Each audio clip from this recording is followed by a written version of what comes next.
Welcome to mass education channel. ఈరోజు మనము TG TET and సైకాలజీకి సంబంధించినటువంటి ప్రీవియస్ బిట్స్ ఇంపార్టెంట్ ఫస్ట్ చాప్టర్లో ఉన్నటువంటి పెరుగుదల వికాసం పరిపక్వతలో ఉన్నటువంటి ఇంపార్టెంట్ ప్రాక్టీస్ బిట్స్ చూద్దాము. పరిపక్వత అంటే జన్యు సంభావ్యతతో జీవి ఆవిర్భావానికి తెలుపుతుంది. ఇది ముందుగా నిర్ణయించిన తొలి ప్రణాళిక మార్పులతో కూడుకున్నది అన్నవారు ఎవరు?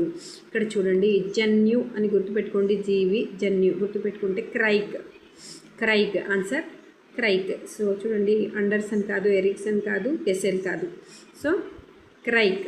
So answer Craig. నెక్స్ట్ రెండో ప్రశ్న చూడండి. పరిపక్వత అనేది జన్యు ప్రభావాల సంకలన స్వీయ పరిమితితో కూడిన జీవిత వలయంలో ఇది కార్యక్రమయుతంగా పనిచేస్తుంది అన్నవారు. ఇక్కడ చూడండి, స్వీయ అంటే గెసెల్ గుర్తుపెట్టుకోండి. సా ఇక్కడ క్రైగ్ అంటే ఇక్కడ జన్యు జీవి గుర్తుపెట్టుకోండి. ఇక్కడ గెసెల్ అంటే స్వీయ గెసెల్ ఆన్సర్ గెసెల్. నెక్స్ట్ మూడో ప్రశ్న చూడండి. వికాసం అంటే ఆకారాలను ప్రకార్యాలను సమైక్యం చేసి విశదపరిచే సంక్లిష్ట ప్రక్రియ అన్నవారు అండర్సన్. ఆకారాలు ప్రకార్యాలు అని గుర్తుపెట్టుకోండి. ఆకారాలు అండర్సన్.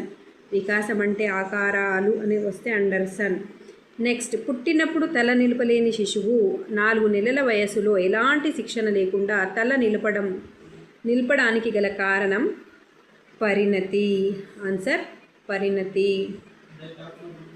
పుట్టినప్పుడు తల నిలపలేని 4 నెలల వయసులో శిశువు ఎలాంటి శిక్షణ లేకపోయినా తల నిలపవచ్చు అంటే ఇది పరిణతి వల్ల. వ్యక్తి అనువంశికత లక్షణాంశాలలో సహజంగా సంభవించే పరిమాణాత్మక గుణాత్మక మార్పులను సూచించే అంశం అంటే పరిపక్వత.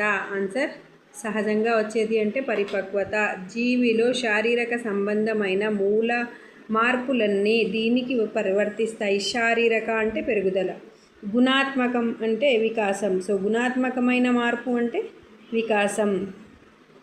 నెక్స్ట్, పరిపక్వత అనేది జన్యు ప్రభావాల సంకలనం స్వీయ పరిమితితో కూడిన జీవిత వలయంలో ఇది పనిచేస్తుంది. స్వీయ అన్నారు కదా, అక్కడ గెస్సెల్ ఇక్కడ గుర్తుపెట్టుకోండి. స్వీయ గెస్సెల్. నెక్స్ట్, వికాసం పరిపక్వత అభ్యసనాల మధ్య జరిగే సంబంధాన్ని తెలిపే సరైన సమీకరణం అంటే వికాసం F × పరిపక్వత × అభ్యసనం. వికాసం అనేది పరిపక్వత మరియు అభ్యసనంల మధ్య ఉంటుంది. F. So answer 4.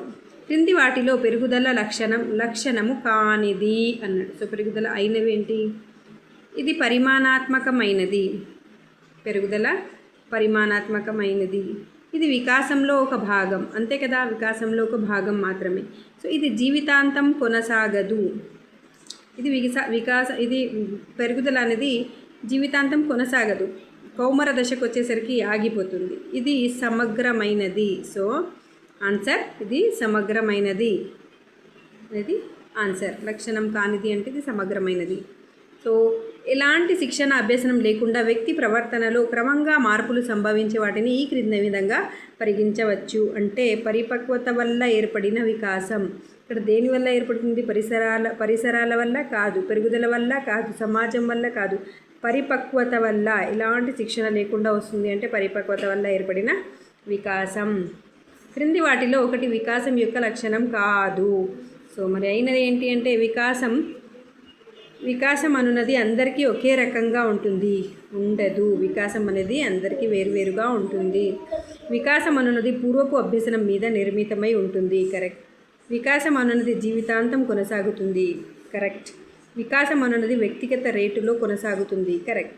సో లక్షణము కాదు అన్నది వికాసం అందరిలో ఒకే రకంగా ఉంటుంది అంటే వికాసం అందరిలో ఒకే రకంగా ఉండదు.